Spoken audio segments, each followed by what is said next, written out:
Hi guys, I'm Landry Coble, and today I will be giving my biggest impact presentation over Curtis Flood. Curtis Flood was a talented center fielder for the St. Louis Cardinals in the 1960s and can probably be remembered more for his part in defying Major League Baseball structure and sparking a player rights movement than for his athletic ability overall.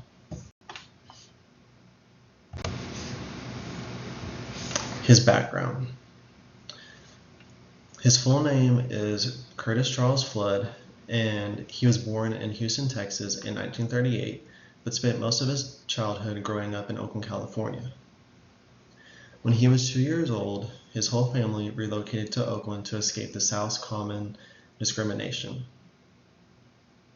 They first lived in a mainly white neighborhood in East Oakland, but eventually moved to West Oakland to escape the rising racial tensions in their previous neighborhood. Flood's childhood was impacted by significant household and personal struggles. For example, he saw his older brother go through a heroin addiction and later was arrested for bank robbery. For Kurt, his struggles came when he was only 10 years old and he stole a truck and wrecked it. This forced him to focus more on his personal development and sports dreams rather than normal workplace goals that he previously had. His teenage/high school years. Flood moved in with his divorced sister, Barbara, during his teenage years so that he could take care of her children while she worked. Due to this move, he transferred from McClemens High School to Oakland Technical High School, where he graduated in 1956. His previous high school was known for its African American student body and for producing skilled athletes such as future Major League Baseball stars Frank Robinson and Vada Pinson, who were both Flood's classmates and friends. During his high school baseball career, he was mentored by his baseball coach, George Powell, who taught Flood life lessons centered around resilience and leadership, which will show up later in the PowerPoint. Curtis Flood's MLB career. Flood's impressive baseball talents did not go unnoticed, even though he did not have a college degree or went to college. He signed a deal with the Cincinnati Reds in 1956, right after he graduated high school, which started the beginning of his professional career. In 1957, he was traded by the Reds to the St. Louis Cardinals and became one of the best center fielders in the MLB. During his 15-year career span, he was named to 3 All-Star teams, won 7 consecutive Gold Glove awards, and helped lead the Cardinals to 2 World Series victories in 1964 and 1967. He was known on the field for his ability to make tough catches, cover lots of ground in short periods, and for his arm strength. Despite these accomplishments, Flood's most lasting legacy comes from his refusal to be traded in 1969 to the Philadelphia Phillies. He ended up fighting against the MLB's reserve clause, which cost him his career but forever changed the landscape of professional sports.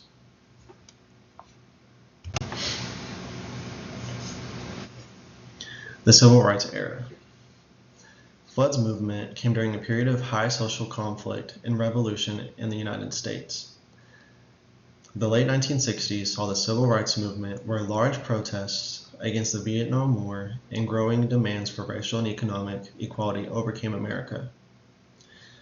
Black athletes, even with their dominance in many sports, were generally expected to remain politically neutral and compliant with team and league management.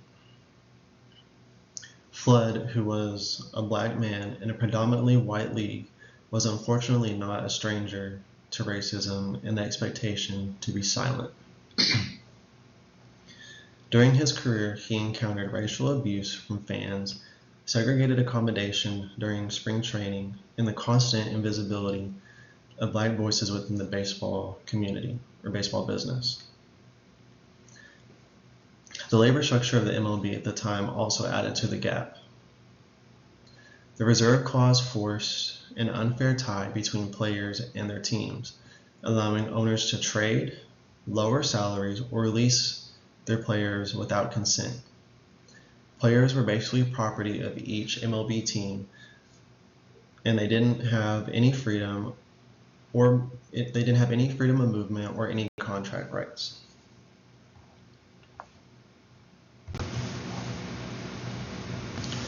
Curtis Flood fighting for players' rights. In 1969, the Cardinals were in agreement to trade Flood to the Philadelphia Phillies. However, Flood opposed this trade and wrote a now famous letter to the MLB commissioner at the time, Bowie Kuhn, the same year. The letter stated, "After 12 years in the major leagues, I do not feel that I am a piece of property to be bought and sold irrespective of my wishes." Later in 1972, Flood filed a case against the MLB, which was named Flood versus Kuhn, and challenged the reserve clause and its antitrust validity. Unfortunately, the final decision ruled 5-3 in the favor of Kuhn. However, the case ended up raising national awareness of the unequal labor system in professional sports.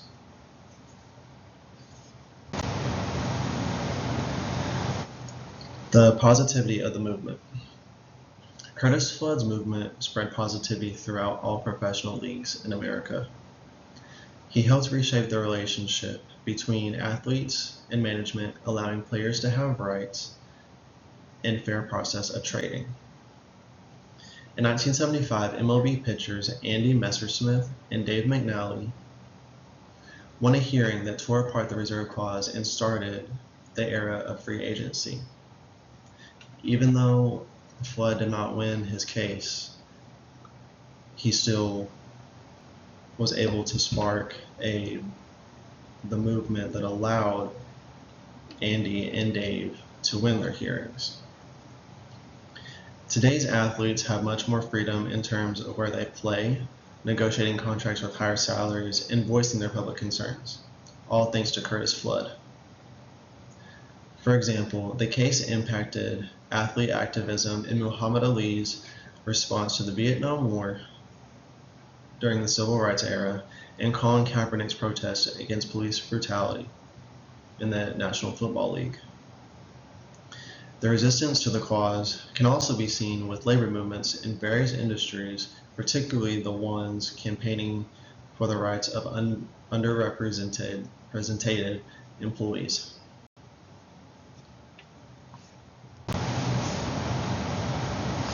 The negative cost of the movement. The MLB unfortunately turned its back on Flood due to his resistance to the rules in power at the time.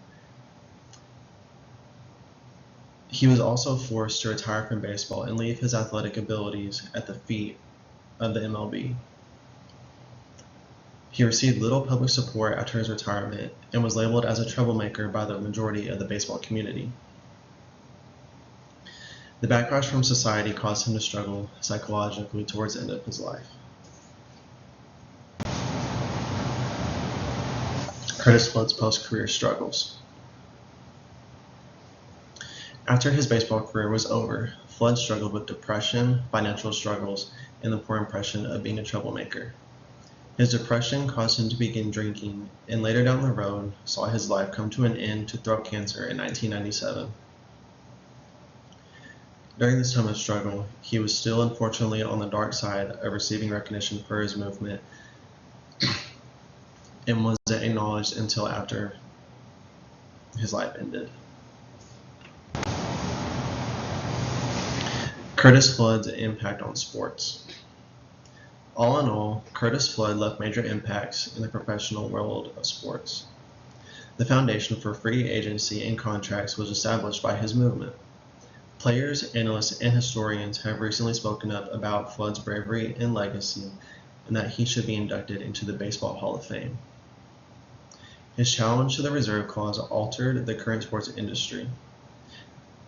Another turning point in proposals connected to the lawsuit of Flood versus Kuhn is the introduction of the NCAA's Athletes Campaign for Name, Image, and Likeness Pay, or the NIL deals. Flood stood alone in a period of time when silence was considered safe and being a real baller was required. His stance shook the structure of professional sports and began the era of athlete empowerment. His efforts still influence today's arguments about labor, race, and power in sports, which opened a seat for him as one of the most noteworthy individuals in professional sports today. And here's just a list of my references from my paper and for this presentation.